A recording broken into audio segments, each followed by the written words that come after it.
And welcome to the Crisis on Infinitive Earth review stream here at the Nerd Nation podcast. We have a lovely group of people with us all the way from America. And they are our usual Roberto, aka Jason, Michelle on his left, and Ben on his right. These guys are proper nerds. They've been watching all the CW stuff. Jason has a weekly session with his friends where they have a thing called Nerd Night, where they watch everything nerd as possible from the whole week of events. And they're up to date with everything CW. We're going to be talking about Crisis on Infinitive Earth. So please join us for that. Put a like, share, subscribe to this channel as well. Okay, so let's just start with episode by episode, talk about certain things, and then we give our overall opinion. I think that's the best way to do it. There's a lot to talk about. Roberto and I, we briefly spoke about Crisis on Infinitive Earth, and then we kind of realized in our regular weekly podcast that we needed to have our own particular show on this because there is a lot to talk about. Okay, so starting off with episode 1, I'm trying to remind myself how episode 1 begins. So, Roberto, if you could just remind us how episode 1 began, because I've totally forgotten. It just started off with a bunch of, they kind of were going over the multiverse of things. You got to see Yes. Batman 89 universe, Batman 66 universe, and like the red skies were going across everything. Yes. And there were some other things that just they kind of reviewed some of the Titans universe got red skies, and so I mean the multitude of the first episode was mostly encompassed on Earth 38, really. Yeah, I do actually. I'm glad you mentioned that. I'm glad you refreshed my memory. There's a lot to take in. Obviously, it was obviously showing all these various Earths. We had the Michael Keaton, Tim Burton Earth as well at the beginning, as well as the Burt Ward's Earth at the beginning. We had all those particular Earths. It was pretty cool.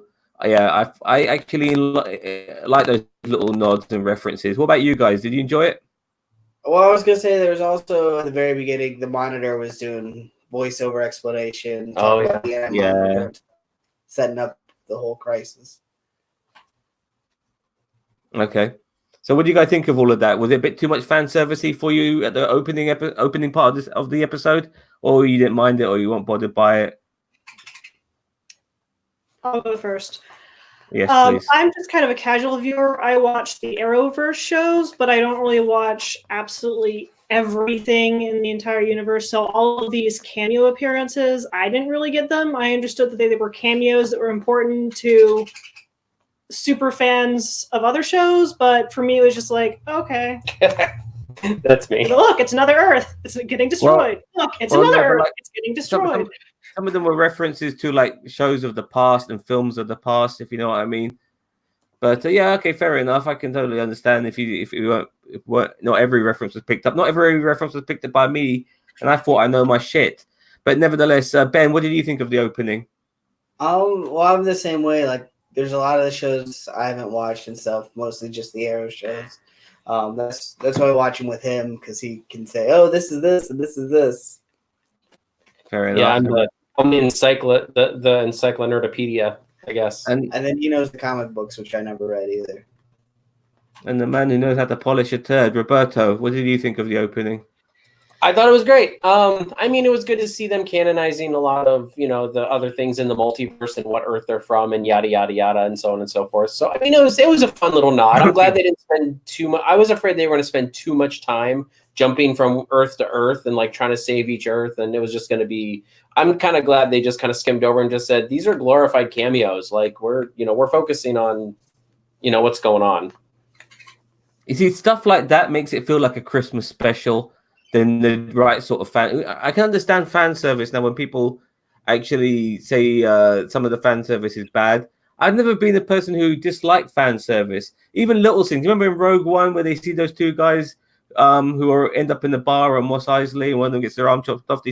I even like that. But somehow this particular bit of fan service I thought was a bit stupid. You know what I mean? Like, look at this, look at this, look at this. Look how clever we are. Earth 89 because Batman Michael Keaton came out in 1989, and this is Earth 66 because Burt Ward and fucking what's his face came out in 1966. I mean, it was ridiculous in my opinion, but it wasn't. I didn't hate it, but come to think of it, it's a bit ridiculous. Just coming to think of it, if you know what I mean. But well, that's because you're ridiculous. Fuck all that. It's not important to the show. All right, what is important to the show is the scenes that come afterwards. Now we start to see various universes in the multi-universe getting destroyed from the perspective of Earth. It's all fucking going downhill. This is gone, that's gone, everything's fucking gone. And then we have one of the most cheesiest scenes ever. Like, I don't know how you guys thought of this, but I liked it. It was history repeating itself. We're on Argo, and it's going to get destroyed. And Clark Kent and Lois Lane are on, and the only person they can save is their baby. So they put their baby on a spaceship to be sent out into outer space. And it was exactly the same shit Clark Kent's parents did, his real parents did, back on Kryptonite.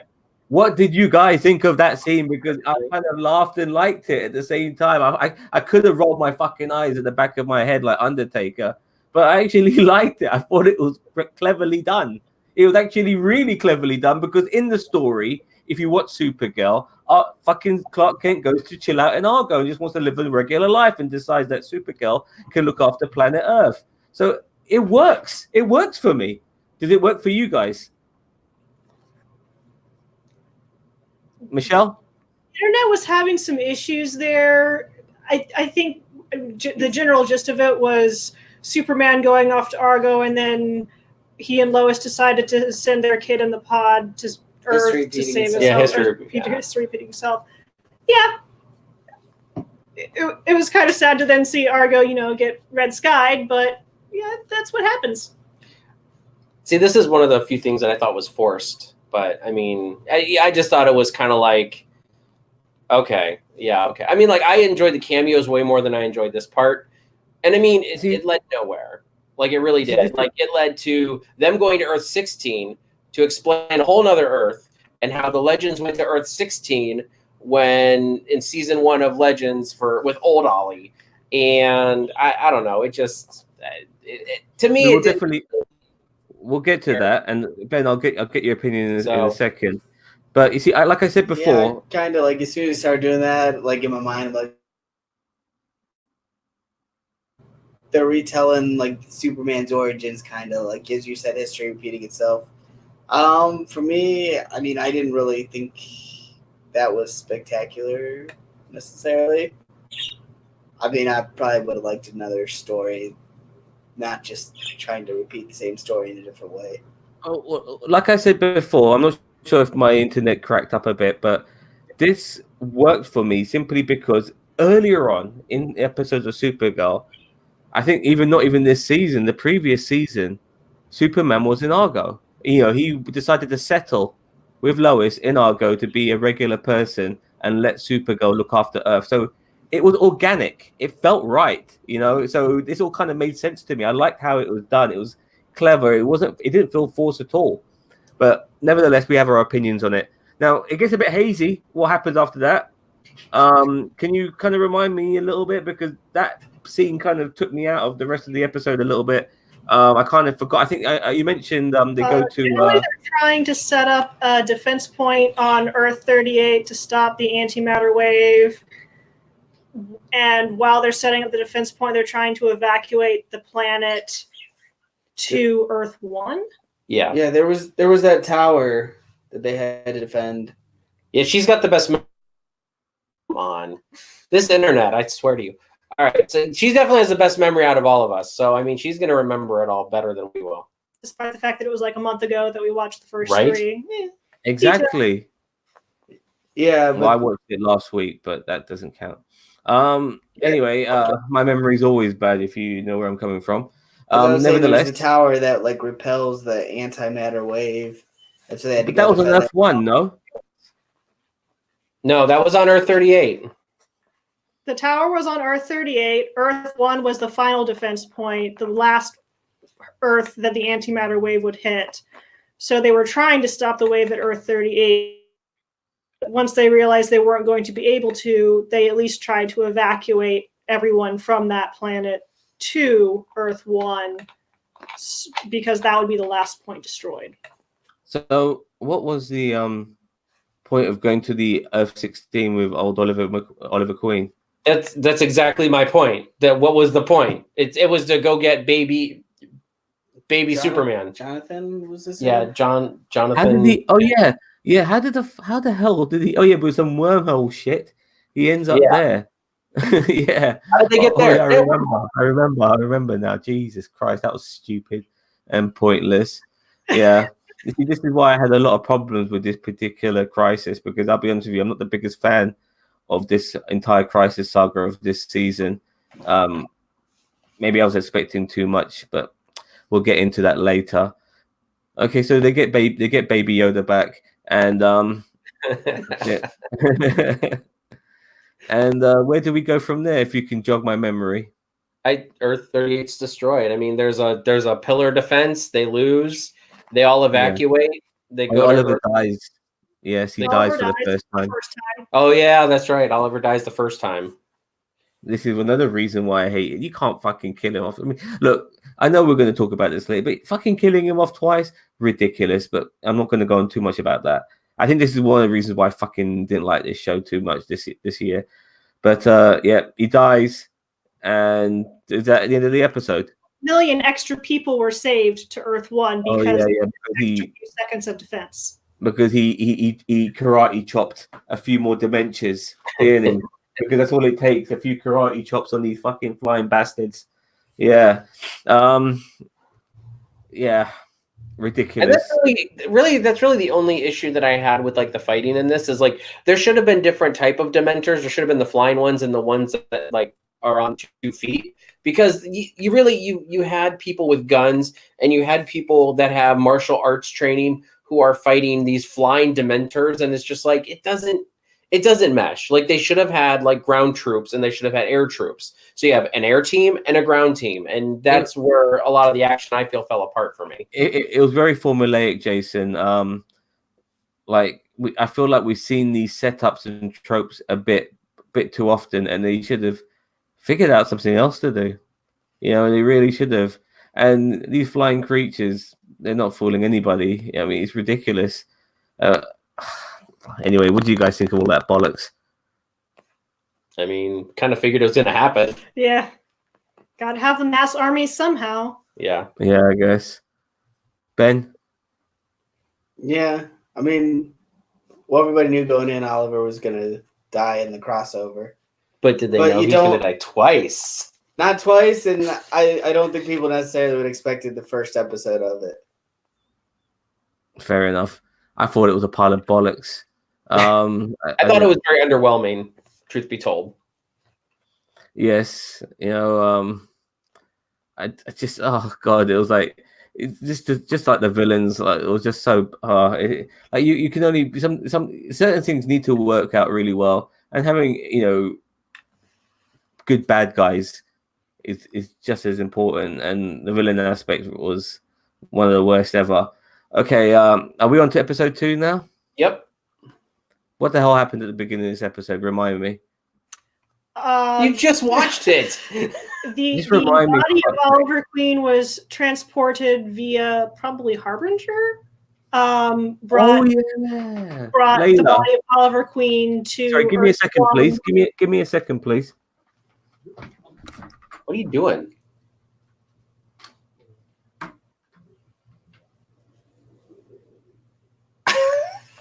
All right, so I guess we're gonna continue while he's. Because this was the episode all about finding the Lazarus Pit. Lazarus Pit, finding the Paragons. It's a search and find episode where basically they knew that Supergirl was a Paragon of Hope. They were looking for the Paragon of Humanity, Courage. I apologize. Barry was Love. Yeah. I don't remember. I think they found that wasn't revealed early on. No, there was nothing revealed. It was. Well, I thought they had. The Paragons. Oh my The god! one See, they this is why stuff don't shared. I remember stuff. Clues on 2 or 3 more. Yeah, they had 2. There were clues on 2 or 3 more because the Batwoman and Supergirl went to go find the Paragon of Courage, which they thought was Kevin Conroy's Batman. Mm-hmm. And Oh yeah, then- this is where we start to get like the cameos of all our big stars, you know, in their special roles, like Kevin Conroy being Batman. Correct? Was it in Yeah. this episode? Now, I thought this was quite underwhelming personally. They made Kevin Conroy go heel, and they made him a bad guy. I'm not sure how to take that, but I didn't even think I couldn't even imagine this guy ever being Bruce Wayne, physically. I mean, obviously we know the voice and stuff like that, but I don't think they made him a bad guy. I just think they turned him into probably what Batman in 90% of the other universes would turn into he killed Superman, dude. He killed Superman. He's a bad guy. Did the birds like squawk so hard and messed up my internet? I don't know. He killed Superman. He killed Superman. Yes, he killed Superman. Yeah, he killed Superman. He killed. I mean, he had Mr. Freeze trophies, Riddler, Penguin. Two-Face. The coin was there. Harvey's coin. My birds over here are fighting. That's fair enough. Live show. So basically, it was like a Batman versus Superman thing. Yeah, it was basically Killed off. Yeah, he just killed off But Superman. this particular Bruce Wayne's very bitter. He's got nothing really to live for. He's in a mechanical suit because of Superman, and he's killed all his enemies. And he's just a very unhappy person. And he gets killed. We see the death of Bruce Wayne, Batman, what you want to fucking call him, as well. He just happens to fall against the table, and he gets electric shock treatment. Yeah, he Kills got him. electrocuted. I forgot about that. He got electrocuted, and eventually we found out that he ain't the paragon of whatever the fuck Courage. paragon. I can't He even was say this word supposed to be, paragon. It's like Pokemon. You know what I mean?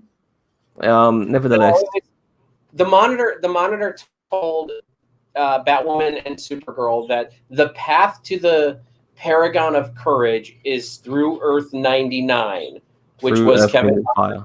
So Batwoman would figure out that she is the Paragon of Courage through going and visiting that Bruce Wayne. And it was very clearly worded that you could tell as an audience that, oh, they're not going to find him there. They're going to find that one of themselves is, or Yeah. that Batwoman herself Yeah. is the Paragon of Courage. Well, they also Yeah. said it'd be the Bat of the future. oh yes, the Bat of the Immediately, maybe future. they go, okay, it's gonna be Batwoman. Yeah. Yeah, personally, I wanted to see Terry McGinnis in this when they were going, but they went to a futuristic setting. It was kind of Batman Beyond-ish. No Terry McGinnis. Very unhappy. Personally, the entire scene was a bunch of fucking bollocks. What else was there? There was the introduction of Brandon Routh's Superman. Correct? Was that This was my highlight. Yeah, Lex This was Luthor- good. I enjoyed this. Yeah, Lex Luthor had the Book of Destiny. Was going Yeah. to take out killing all the Superman. Superman. Yeah, that bit was fucking funny and stupid at the same time. I'm just gonna go on a rampage of killing in the infinitive amounts of Superman in this fucking multiverse, even though the multiverses are getting destroyed. So these Supermen are dying anyway. But fuck it, I'll fucking go around killing them. It's stupid. But nevertheless, finally meets his match because he comes across a Clark Kent who is no longer a Superman. And because of that, the kryptonite doesn't work. It's Tom Welling. You know, Tom Welling is physically bigger than John Cryer. And so he knocks his fucking bumper clot out. That's English slang I'm giving you. And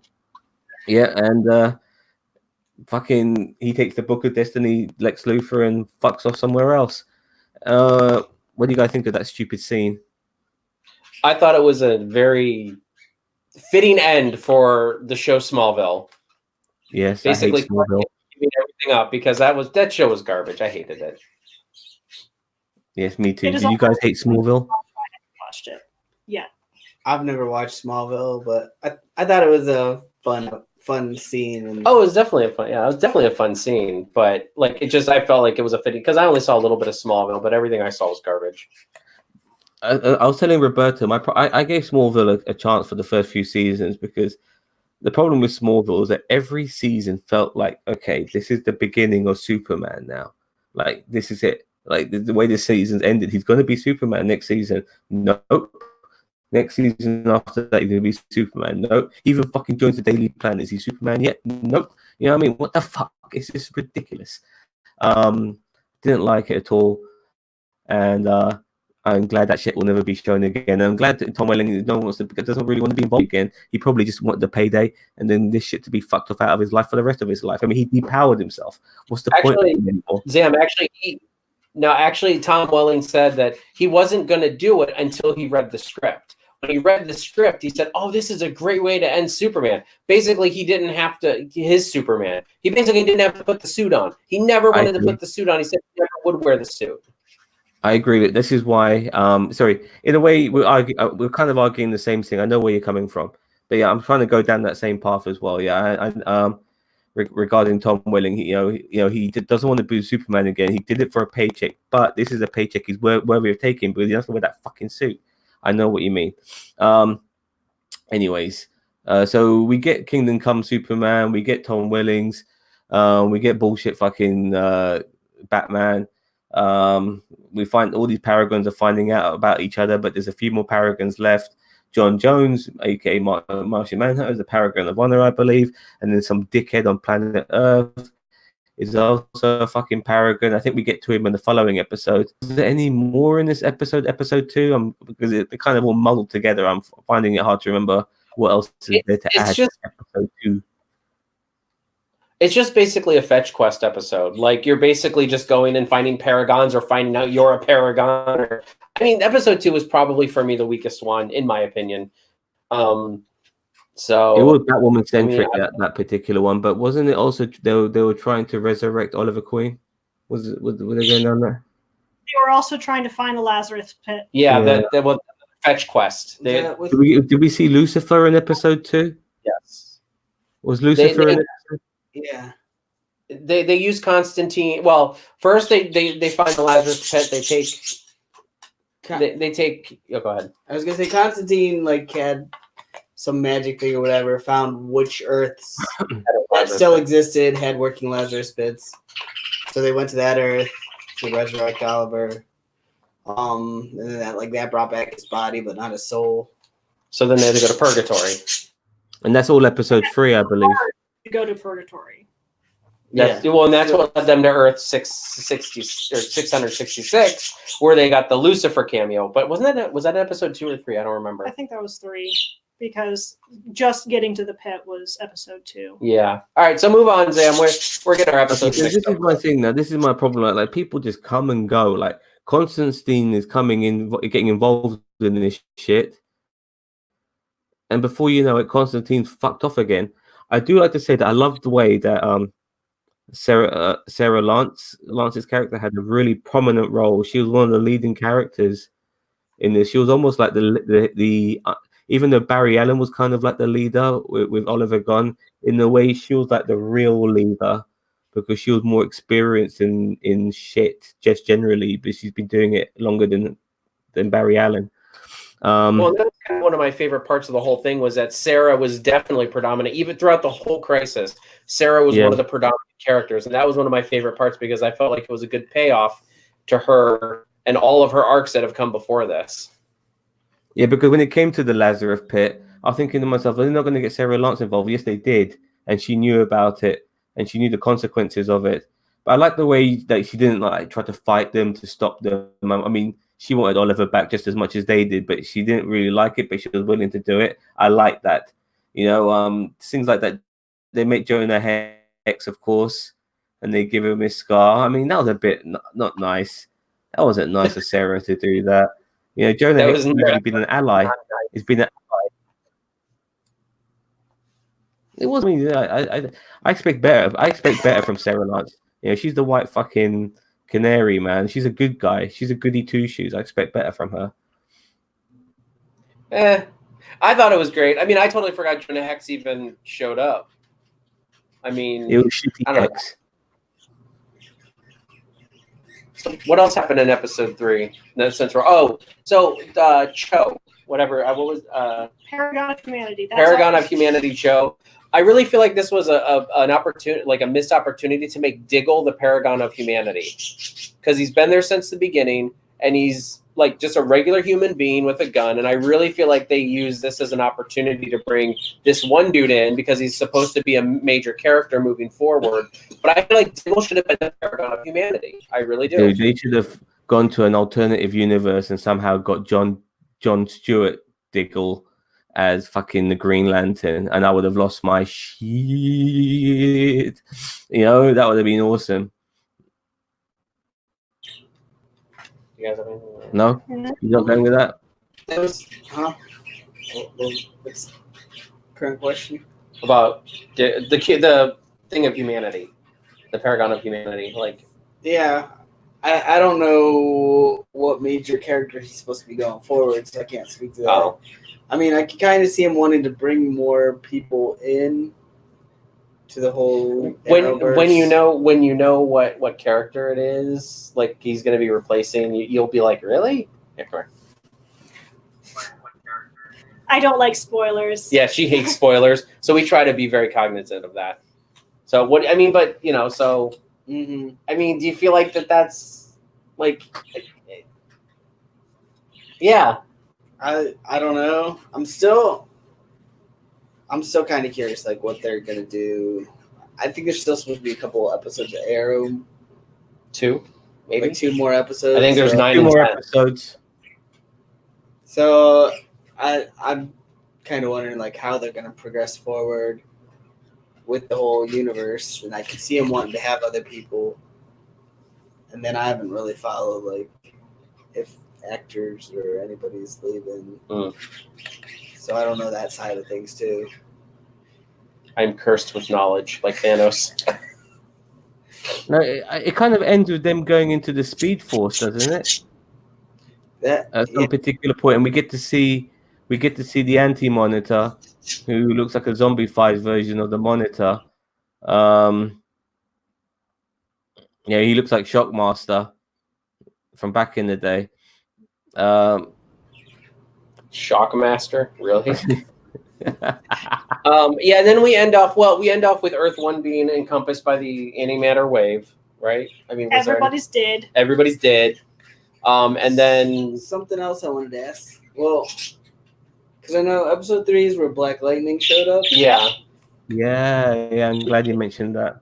Did he go then when Earth 1 got wiped out? Is that when he? Yeah, he got wiped out with Earth 1. Okay, because I was trying to remember because he shows back up later, and I was like, wait, Yeah, when no, did he disappear? only the 7 Paragons got transferred to the Vanishing Point as the Earth was getting destroyed. And then the season ends with the Paragon of Truth being swapped swapped. with Yeah. Brandon Root Superman swapping for.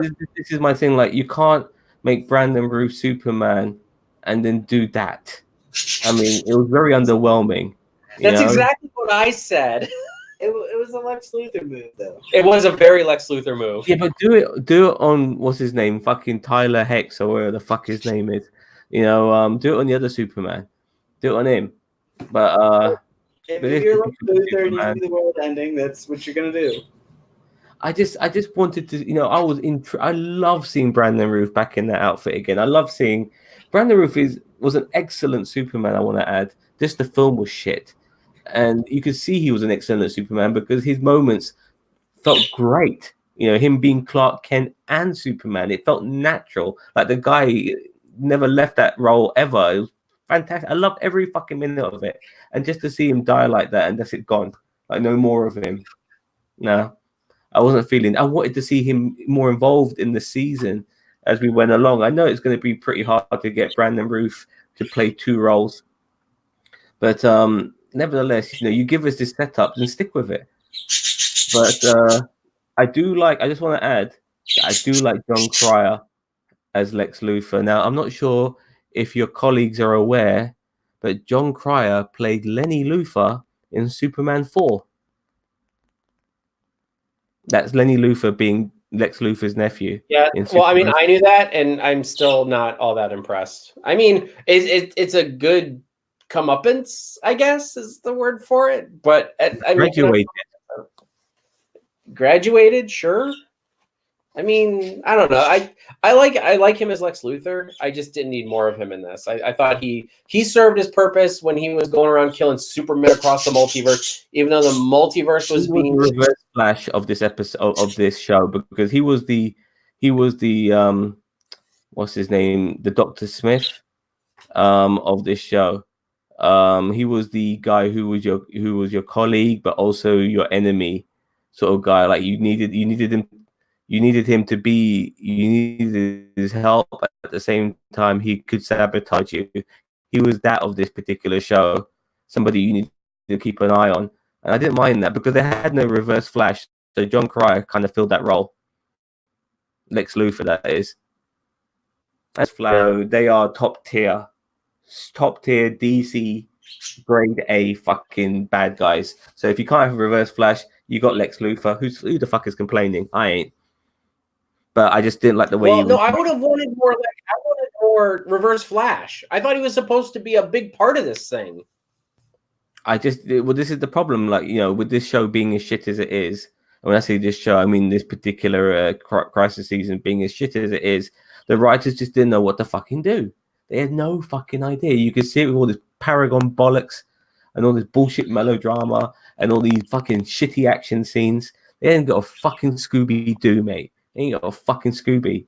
So Scooby-Doo, what are you talking about? I'm kind of losing my train of thought. I'm losing my train of thought. What about Scooby-Doo? Like, you don't know what slang is? We have slang as well. And Scooby-Doo, clue. I ain't got a fucking Scooby. Means I ain't got a fucking clue. Scooby-Doo is a cartoon show over here where they solve mysteries. I don't. Yes, we are aware of that, my son. Anyway, another thing was episode 3 the one where Cisco was there and they mentioned the Anti-Monitor and he's like, "Can we workshop that name a little bit?" Yeah, right. Oh yeah, I'm glad it's Ben. You're very, very good here because you mentioned the fact that I believe in episode 3 Cisco gets his powers back. Is that correct? So yeah. Yes, because he gets his power back and he has to do his vibe shit. You know, he didn't do much beyond that. He wasn't even in 3 and 4, was he? Or 4 and 5. He wasn't in 4 Or 4 and 5. Yeah, he wasn't in 4 and 5 at all. because he got destroyed with the rest of the See, movie. this is the thing. Like they come in and then they fuck off. You know, that's what you've been getting a lot of in this bloody bollocks. You know, like okay, Constantine, yeah, and he just disappears. Because it takes all the major characters of whatever show that particular episode is supposed to be for. Oh my and so God, that these was birds. the Flash episode. No. So you got Cisco and all of Flash's team in there, and they're only there for that real episode. No, Michelle, I totally get you, but I just don't think it's well edited and well coerced to make it seem like that, because it just feels like they're just coming and going, and like without even saying goodbye. You know, it's just like in and out. Like 1 minute Constantine's with us. It's hard to say goodbye when the universe gets erased. Sorry? But I just like that he was still on the whole naming thing. Cisco's the one that always comes up with the names. It's been a while since So- we've heard that, I think. Maybe since the season premiere. I mean, Yeah. even Black Lightning's introduction felt underwhelming. You know, he just comes in, oh, my whole family's dead. Can you just stop this shit with your electricity for a little while before we kill off the Barry Allen from 1990? Did you guys enjoy that? Did you I guys mean, see it gave Barry closure to the whole Allen die? It gave some closure to the whole 1990 Flash. Yes, it did. Maybe you can give some closure to your fucking birds. Dude, I'm never recording in here again. Like these guys are just freaking asshats. Very good. Okay. All right, so everything's destroyed. They're at the vanishing point, which is from Legends season 1. And then that's the cliffhanger. our Paragons are stuck in the Vanishing Point, and they've been there for several months. They've been caught in space until Captain Marvel comes to say. I mean, they've been caught at the Vanishing Point until Oliver Queen the Spectre comes and saves them. Now, before we continue, they were there for a long time, weren't they? Oh yeah, we haven't talked about Purgatory. We didn't talk about Purgatory either. For criminy sake. Sorry, let's go on to Purgatory first. It was bollocks. Yeah, well, you're going to Purgatory anyway, so it doesn't matter. You'll get your fill. We've been here with this little fucker, this John Cryer, whatever his name is. I know he's the previous Spectre. Comes along in his little suit. That's the actor who plays Lex Luthor. John Cryer is the actor who plays Lex Luthor. Oh, sorry, my bad. What's the name of that dickhead? The other guy? Spectre. I don't know. Anyways, he tells Steve McQueen, like, yeah, you ain't fucking going anywhere, mate. You're fucking staying here because we need you to be the Spectre. And Steve says, you know what? You're right. So now we have like two Oliver Queens. We have the Spectre version, and we still have the other version that came out the Lazarus Pit, no? Yes, but the one that came out of the Lazarus Pit gets nuked with the rest of the multiverse. Because he was not a Paragon. Yes. Good. You're making sense here. You're making sense. So we get our first big... That's what I do. So this chat he has with Oliver Queen, I couldn't stay concentrated on it. It felt bollocks. I'm thinking to myself, Jesus Christ, mate. Do you want to get involved in the new Obi-Wan movie? Because you're looking like you do, you little fucking bastard. Because that's what I felt when I saw. He looked like a Jedi. Yeah, he's going full on Jedi, mate. Full on Jedi. You know, I'm sorry I'm having to talk a bit lower because it is getting late in England. I don't want to wake up my neighbours. But yeah, he's going full on Jedi. The demeanor, the fucking cloak, the hood over his head, the beard and shit. You know what I mean? What do you guys think of all that bollocks? I personally thought it was a load of fucking balls. What about you? I thought it was. I mean, I feel like they could have done more with it, but I mean, it was what it was. I don't know. I got Jedi vibes. I don't think I really got from the show an explanation of what the Spectre is. Watching with Jason, like he kind of makes comments that explains himself, but the Spectre. They don't really explain what it means that he's a Spectre. They do kind of assume you're supposed to know what the Spectre is, like you know. You know, when I think of Spectre, I think of the villainous terrorist organization in James Bond movies. Not this fucking bollocks. You know? So I whatever. Okay, he's a fucking Spectre. You know, all right. And basically, they're saying that he has saved this universe. So we have this big fight now because because we also have the Ezra Miller cameo in this episode, I believe. We're in episode 4 now. I think we're sure. We'll start episode 4 with the Vanishing Point, and Barry Allen has attempted to run into the Speed Force after landing in the Vanishing Point with the other Paragons. Mm-hmm. And that doesn't work, but he's just vanished for months and then all of a sudden reappears at the start of the episode and it's like, I just left 2 seconds ago. Yeah, no. See, this is where I want to get to now. Yeah, because they've been there for 2 months. Is that correct? They just said months. Months, plural. Months. Okay, 5 months. So what the fuck are they eating? What the fuck are they eating? You know what I mean? Do they not have to eat? They're Paragons. That's how I explain anything. They're Paragons. Yeah, and Jason also made a good point of, does Supergirl have her powers at this point? Because it's just and they're in that room, and it's been a while. And there's no sun. And like, so I mean, after a while, she don't burn through her powers. Yeah, because she's solar powered. Mm-hmm. So she is the perfect Bert Downey Jr. Iron Man solar powered unit. I don't know. Never mind. Joke. Moving on. So they finally leave that bullshit, and then they end up on the antimatter Earth. And internet. Is that correct? And they've got Oh no, so we meet Ezra Miller. We finally meet Ezra Miller's because he's like going through all these universes and shit, he ends up in Star Labs and Ezra Miller's there. Now I have to admit, I love this interaction. Did you guys like the interaction between Miller and Grant Gustin?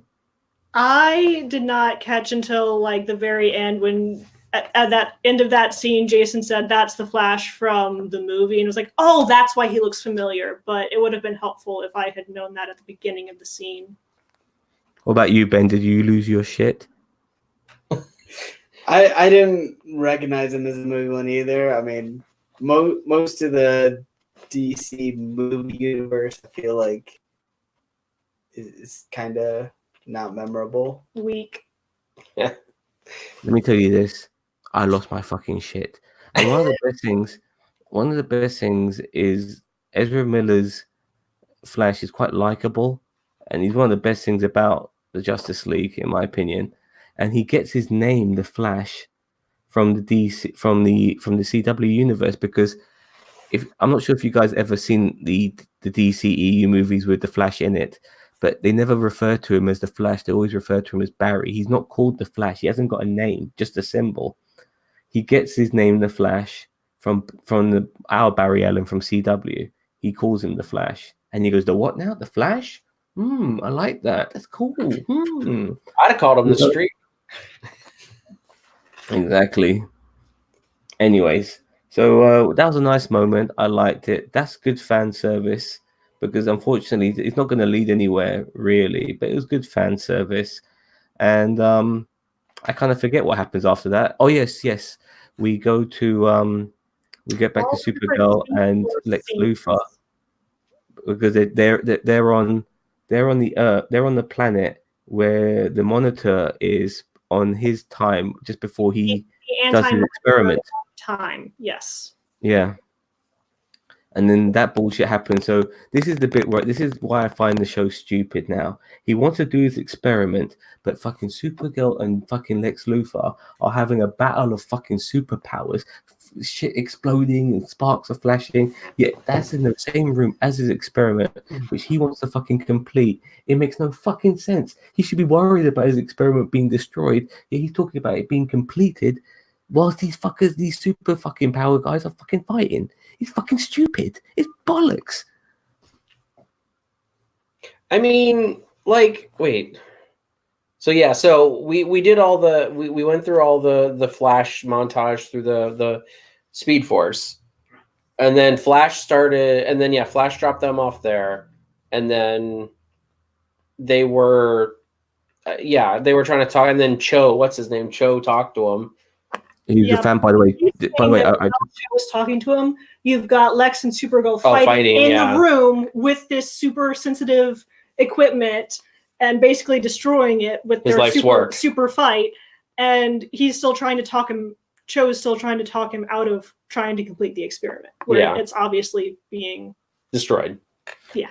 By the way, we just accidentally miss and just melt it. We never mentioned the introduction of Cho, because he's actually the new Atom. He was created. You bum. Really? That was a spoiler that she doesn't want spoilers. Yeah. For future, not for this, but she didn't know that that's who that was going to be. I'm sorry, but this is Nerd Nation. We we don't know. I don't know if he's still going to be the fucking thingy, but Brandon Routh is leaving Legends of Tomorrow. So this is why this guy's coming in. I've already mentioned it now, so I'm going with it full on. Yeah. So this particular person is going to be the new Atom. That's why he was fanboying over Ray Palmer when they met each other. Do you remember? Yeah. Exactly. So, but the point is, it was so stupid that all he's got this little fucking nerd. He's got a fucking blade, and he's fighting these Dementors. Poop, poop. I'm gonna stick you with the blade. I didn't even know he had a blade, because he had the blade. Got all these superpowers and martial arts, and then you've got the Paragon of Humanity, who has no training, nothing. He's just a family guy, and he's fighting Dementors. Yeah, exactly. That's why I think Diggle should have been the Paragon of Humanity. I always felt like Diggle was like Oliver's one step in humanity and then one step in his mission. You know, like Diggle was that balance, and that's why I felt like Diggle should have been the paragon of humanity, and then he would have been there during all the subsequent scenes where Oliver dies and all that other stuff. No, they got to bring in the new guy. Look, personally, I think the paragon of love should have gone to Supergirl. I think the paragon of humanity should have gone to the Flash. I don't think so. I mean, he shouldn't have been the paragon of love, but I don't think he should have been the paragon of love, but I don't think he should have been like the paragon of humanity either. Should have been the paragon of time. Is there a paragon of time? No, but he should have been. These fucking paragons are so stupid. Infinity Gauntlet references. But you know, we're having this big fight now between the Anti-Monitor and his goon Dementias versus the fucking Justice League or whatever, plus fucking what's his face, new guy with a blade, and we have our endgame moment in episode 4. Funnily enough, because I think this is where Oliver Queen finally dies. He dies in episode 4. This is the Arrow episode as well, so it makes sense. He's now the Spectre, and he's fighting the Anti-Monitor. They got each other's hands over each other's shoulders, like like they're about to do a wrestling move or something like that, you know. And then he utters his famous lines with a twist: "You have failed this universe," and he snaps him away. So we think. And he dies again. And he dies again with his old flame Sarah there, and his good mate Barry there. And John's not there though to see him die, unfortunately. But that's why I say Diggle should have been the paragon of humanity. No, but he doesn't look that fucked up, and he's already dead anyway. But he gives this long speech. That's what bothered me at that scene is he had enough energy to just lay there and have this nice, peaceful final conversation. Yeah. There's no visible injuries. It's just, I'm at peace now. Close my eyes, die. That's why I think he's not dead. I think he might be dying to his humanity. But like, I think he might come back as the Spectre one of these days. I don't know. I mean, I don't think we've seen the last of Stephen Amell as Oliver Queen. I mean, no, or I as think he will come back. He will come back. That's for sure. That's why they made him a Spectre. But nevertheless, it was a pile of bollocks. You know, all of this was bollocks. And then the episode ends, and we're on to episode 5. And this is the reboot. This is the Legends episode, and this is the episode where everything changes for the better, I believe. With Earth 38 and Earth 1 and the whatever Earth what's his face was on, Black Lightning was on, have all merged. They're all on the same Earth now. And this is kind of Earth Prime, yeah. And we kind of get an idea of what sort of villains we're dealing with as well. Like dickhead magicians and sorcerers and stuff like that. We're gonna have the whole fucking plethora. Sorry? Here's a question I had about the combining the Earths. Was it only the CW Earths, or was it all the different DC? No, it was just the CW one. Just the the CW. Okay, let me explain what happened. Yeah, one of the things. This is why we had the Endgame snap moment, because what Oliver did was that he recreated the multiverse, and by doing that, he merged 38 and 1 together to be one place. All the main heroes, they all ended up being in one Earth because he had to recreate it all. But it was all destroyed. He recreated everything in the best way he could. There are still parallel universes, but some universes are merged, like 1 and 38. They're the one and the same now. Well, and I think Earth 2 is now something different. Yeah, Earth 2 is the Justice Society, and you saw Stargirl. Yeah, the Justice Society, but that's not what it was before. Like, that was Earth 2 with like all the other stuff. Fuck knows, mate. Fuck knows. It's just too hard to keep up with it all, mate. But you know, I did like how this went. Now, apparently, the Anti-Monitor is not dead yet. You know, and to kill some, I have to admit, the idea of getting rid of him was quite clever. I did like it because you can't just stab him through the heart. You know, you need to get rid of this guy in a way that he's not going to come back. And now Brandon Roth back as Ray Palmer. He's got some tech which will make the Anti-Monitor shrink forever. Now, this battle was really shit. The special effects were shit. The fighting was terrible. Everyone, it just seems so generic. I've seen these guys in this setup so often, like on top of a rooftop or in some fucking warehouse or in but you got to keep in mind this is on a TV show budget. I know. Like, I mean, if they made a Crisis on Infinite Earths movie with the CW people, then I would expect more. But you have to give them leeway for it being a TV show budget. They're doing the best they can with the budget they have. Just because I know, but unfortunately, it wasn't good. I know because they've done all types of shit before, man. You know, they've done Crisis on Earth X, which was absolutely world fucking class. Yeah, but there wasn't a lot of special effects in that. This had a lot more special effects than Crisis on Earth X. No, I agree, and it failed miserably. Unfortunately, it failed miserably. As far as I'm concerned, it didn't look. I wasn't intrigued. I felt like I was watching Power Rangers. You know, spin kick, go over here. Look, little punch and twos, ones and twos. Let's pan the camera over here. Look at this guy. Bow, bow, bow, bow, bow, bow. Let's go over here. Let's go over here. That is shit. It's shit, mate. Just don't fucking defend it. Do not defend it. It's bollocks. Yeah, I don't like it. And sorry, that's just my opinion. I'm allowed to defend it because it's not that bad. Defending rubbish, mate. You know what I mean? It wasn't good. It wasn't good at all. You know, like they've done. They did split into air team and ground team. Yeah. Air team dealt with big giant Anti-Monitor. Everyone else, Dementor duty. Dementor duty. But Crisis on Earth X had massive stakes as well. You had a Nazi fucking Supergirl and a Nazi fucking Green Arrow and a Nazi fucking Flash, even though he was just working for them. He's not really a Nazi, but nevertheless, you got these three fuckers, and it was way exciting. There was some amazing moments, great callbacks. That part where fucking good guy Supergirl tells bad guy Supergirl, "Can you step outside, General?" Like that. Harkens back to Superman 2. Yes, fucking love it. I want shit like that. Those are the great moments, personal moments. But this fucking Anti-Monitor, who we've spent no time at all with, just make him really big. That's it. No.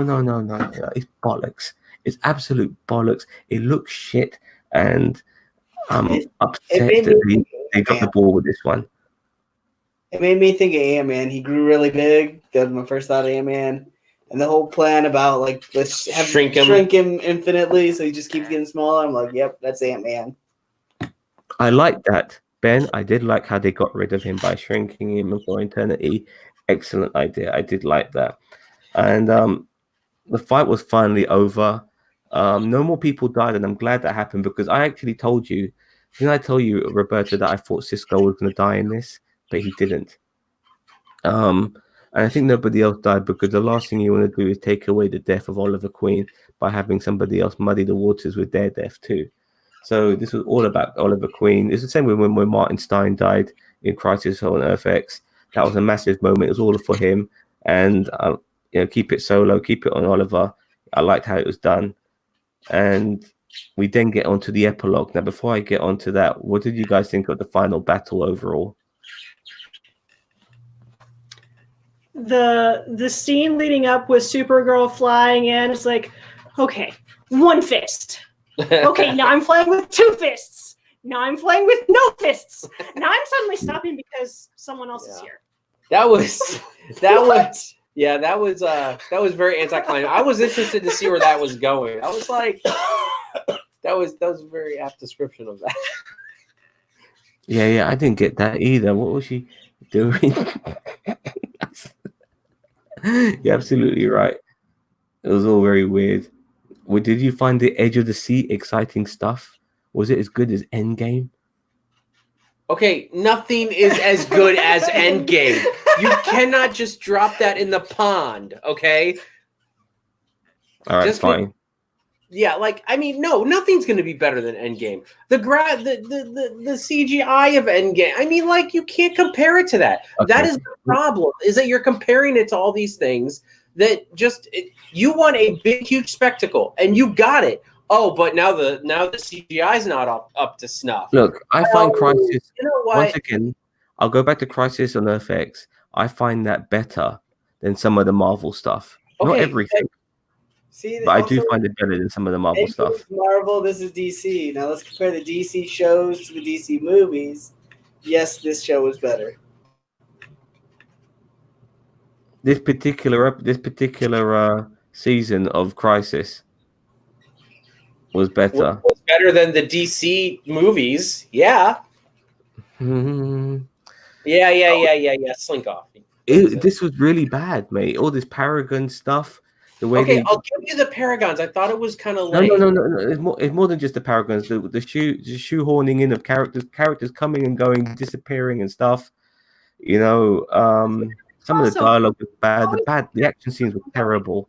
You have to admit the action was terrible. The characters coming and going always happens. That happened on Crisis on your beloved Crisis on Earth X. I mean, John Jones was barely even in that one. Actually, I don't think he was. Like, you can't have. I mean, let's look at Endgame. Okay, was Baron Mordo All right. Crisis on Earth X? Or Okay. on, The reason why John Jones. No, because you can't have John- every single character all the way through. That was done. This is CW's fault for trying to shoehorn everyone in. John Jones wasn't in Crisis on Earth X. That's because the reason why Supergirl You was. say John because Jones wasn't in Crisis? I believe so. But John Jones was not in Crisis on Earth X because the beginning is of Supergirl coming to Earth 1 to attend Barry's wedding. That's what it was all about. Remember? Crisis on Earth. Not Yeah. Crisis on Earth. Yeah, he said it Earth X. Oh, did he say Yeah. Earth X? Okay. Yeah. I know what I'm talking about when it comes to my Crisis, mate. Yeah, well, Anyways. you're in a crisis, all right? Yeah, I knew I'd be getting some shitty joke like that. well, we think that's been a big important part of this reboot episode. Giant Bebo. Giant Bebo! I thoroughly enjoyed seeing Bebo, but he wasn't as good the second time round as he was the first time round on Legends. And you find out that he's just a hologram and stuff like that, and then you realize that all the No, he Mush. yeah, he melted into mush when he was defeated. bollocks. But Look, this Bebo was a highlight of the episode for me because I love Legends No. of Tomorrow. And this was a very Legends of Tomorrow episode. Like the Bebo, and then them talking about like this being very like, fourth wall breaking, talking about the crossover. I mean, Oh, was there another crossover? Did you get kidnapped? You're always talking about bloody crossovers, those fuckers on Legends. I love it. But the epilogue part of episode 5 was my favorite part because, all right, now the bad guys defeated, and we're gonna give one more bit of remembrance to Oliver Queen, and then Barry Allen reveals the Justice League table for the Super Friends. I have to admit, I lost my shit. I lost my fucking shit. I was going, yes, this is what I want so badly. Something along those lines. And I'm just like, what if they this get another was hero amazing. This was out of chair? Yeah. Well, didn't they have an empty chair for Oliver? Yeah. They just But take that Yes, they arrow did. off of there. Put a Green they Lantern. did, but you saw no, but it was good, because you've seen people like John Jones on that table. People are obviously not the usual suspects of the Justice League are there, but the Justice League, as long as they're recognizable guys and they're top tier guys to a degree, or they've made themselves top tier guys over the years, Hunter's then always I have no problem with any of these particular people being, the elite members of the Justice League on whatever show it might be. In this case, like having people like Black Lightning as an elite member of the Justice League, I have no problem with that at all. Oh, no. And seeing Black Sorry? Lightning is the leader of the Justice League in Young Justice. okay, So- I know. I know, I love it. Like, I mean, I like having him in there. But John Jones, Martian Manhunter, he was in the original always. Justice League books. He's always been in there. Always been in there. So don't Superman goes without saying. I can't tell if he stopped or if he's frozen. Looks like Frozen. Let it Hello? go. Hello. So I was just saying, Superman, being there was cool.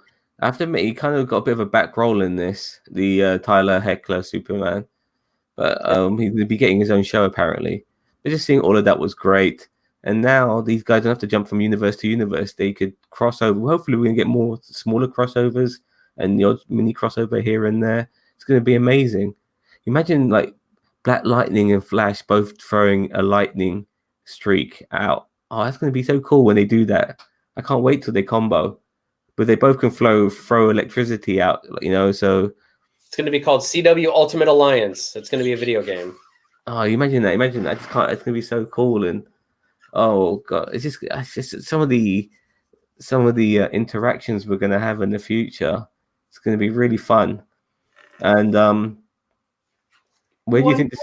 One part of this episode that was really cool with the whole rebooting the universe is after they defeated Bebo, Diggle said, "I'm not letting my child watch that show." He specifically said "my child," so you don't know whether with the reboot he would have a boy or a girl, because in the original timeline he had a daughter, and then Flashpoint turned into Little John, and so now, well, it's rebooted.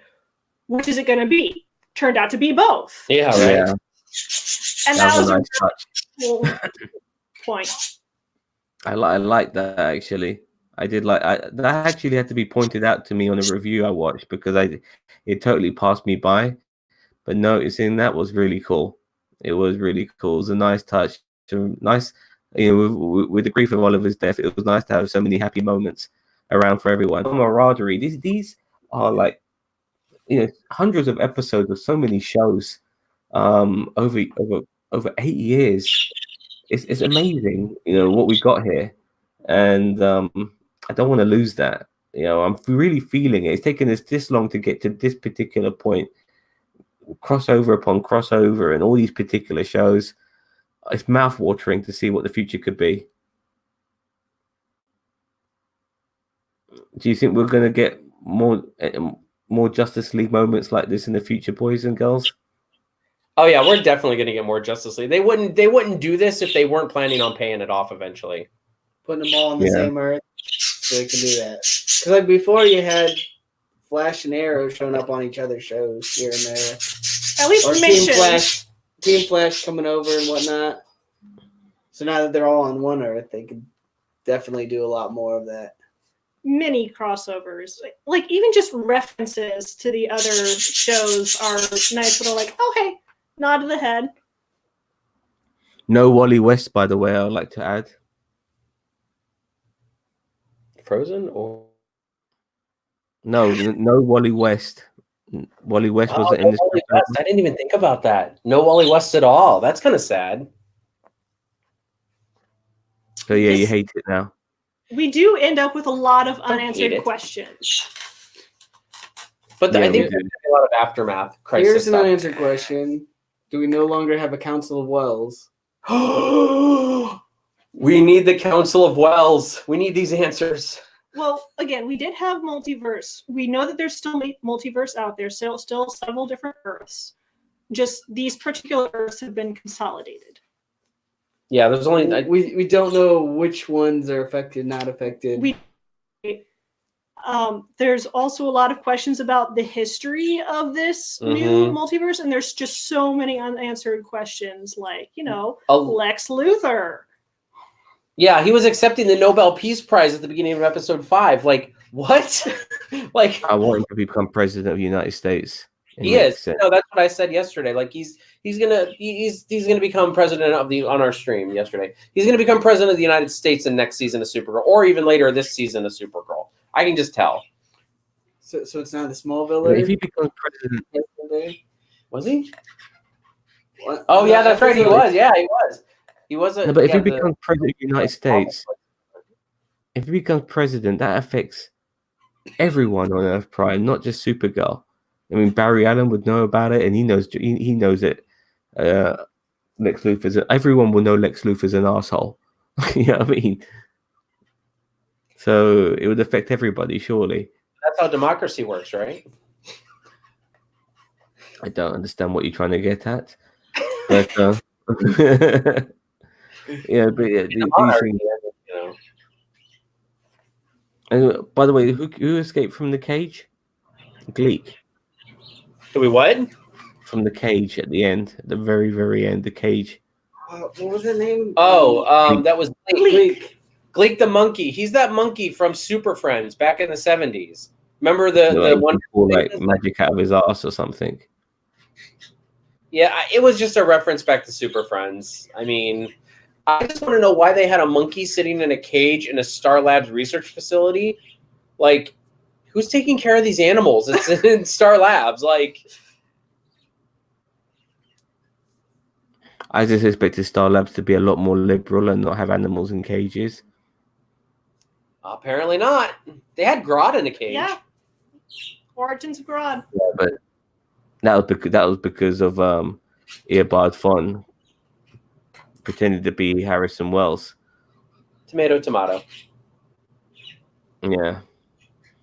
I had a few more things to say, but I'm kind of stretching now. Overall, I didn't like this particular crossover as much as the previous ones, and I've loved every crossover, even the duet one, even the one where Flash and Supergirl are in a musical and singing all the fucking time. I even like that, but this one, you know, I wanted to like it, but they gave me they filled the plate too much and just shoehorn people in and out for the sake of it, and didn't make a cohesive story with more interesting stakes. You can't kill off Oliver Queen twice. That's just insulting. You know, just to do something like that. Really stupid. It destroys the impact of the second time he dies. You know, it would be much more tense if he died in the beginning. You know, and then that was it. And then that brings the stakes. But make him die twice was stupid. Bad action. You know, I just didn't like any of it. What have you guys got to say? Okay, who wants to go first? I enjoyed the crossover event. Sure, there was a lot in it, and so like you're jumping on different Earths. But I thought it was a lot easier to follow than Arrow has been so far this season. We jump into the future and back to the present. Oh yeah, that's Trying to keep that straight was confusing. And so now- I thought yeah. this was a lot easier to follow. With the reboot, what in the world happened with that future? It's just gone, and the entire rest of this first part of the season of Arrow, first 10 or whatever episodes, are just gone. That whole future, him getting to meet his future children getting to meet him, irrelevant. Felicity in the end of the previous season going to in 2040 going off to visit the Monitor to say, okay, I'm ready to go be with my husband now. Never see that happen again. Never see her. and that's another reason why I think Oliver's still the Spectre. Like, Well, that jumping around was confusing, so if this did away with that, you don't have to worry about trying to figure out that whole jump to the future, the present. I did like the very end of it. Like I said, I geeked the fuck out. But there's one thing I need to ask you all before I forget, because it was in my mind and it slipped. Now it's in my mind again. Will John Diggle end up being Green Lantern at all during this Arrowverse run, regardless of the season, regardless of Arrow ending what do you in think? 2 episodes' time? Will we ever see John Diggle as the Green Lantern? Speculating about that ever. There's John Stewart. So everybody says John Stewart. Well, should they've be- retconned it, Roberto. They've retconned it by making his stepfather John Stewart, a Stewart. Remember, he has a military stepfather who was surname is Stewart. So they retconned it. So for without a doubt, he is the Green Lantern in other universes, because also Barry Allen from a parallel universe looked at John and said, "John, where's your ring?" In one of the crossovers, I think it was Crisis on that was Elseworld. on That was Elseworld. We're not all called Crisis. Sam. So I sorry, I apologize, but the point is, it has been referenced that he is the Green Lantern in other universes. His stepdad is a Stewart. He can be known as John Stewart in other universes because of that. He is obviously the Green Lantern in other universes. Will we see him as a Green Lantern in Earth Prime? I mean, I hope to. Because I like the Diggle character. So I mean, I wouldn't mind him being on the Green Lantern and sticking around. And the problem is that that's a very visual effects heavy show, and obviously you're not happy with the visual effects. So I don't know what to say. Like, I mean, you're obviously gonna, if you want a heavy effects visual show, you're gonna have to go to DC Universe because they have a little bit more of a budget than the CW shows. Look, in a few years' time, who knows where special effects will go? It's constantly evolving. But it'd be good to see John Diggle play the Green Lantern because it's meant to be. It is meant to be. And I want to see that before this shit finishes. I think it's possible. I mean, we know this is the last season of Arrow. So Once you got all those actors, where are they gonna? What are they gonna do next? They also have an HBO Max show coming out for Green Lantern, so they haven't casted anybody. Who's to say that he doesn't get casted on the HBO? And it's by Berlanti, the guy who does all the CW stuff, but it's on HBO Max. So who's to say that they don't do that?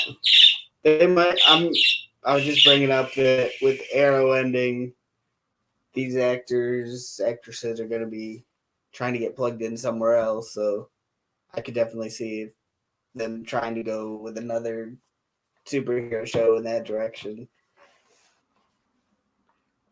Another Fair question enough. too is, weren't you mentioned they were going to do like a spin-off show with the children in the future? Yeah, Green Arrow and the Canaries is what they're gonna. That's what I heard it's gonna be called.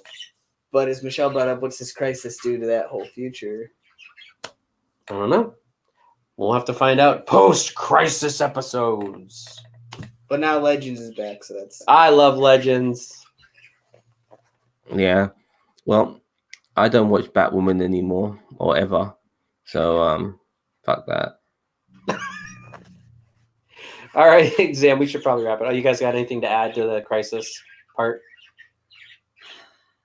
There was another unanswered question with history that I was thinking of. I just wonder, like, these big events that happen on Supergirl's Earth, like, how did that affect the Earth 1's people? Yeah. And then reverse, like, all the big events that happen on Earth 1, how did that affect Earth, the 38 people? Like, Yeah, there's just so much history now that it is in a huge question mark.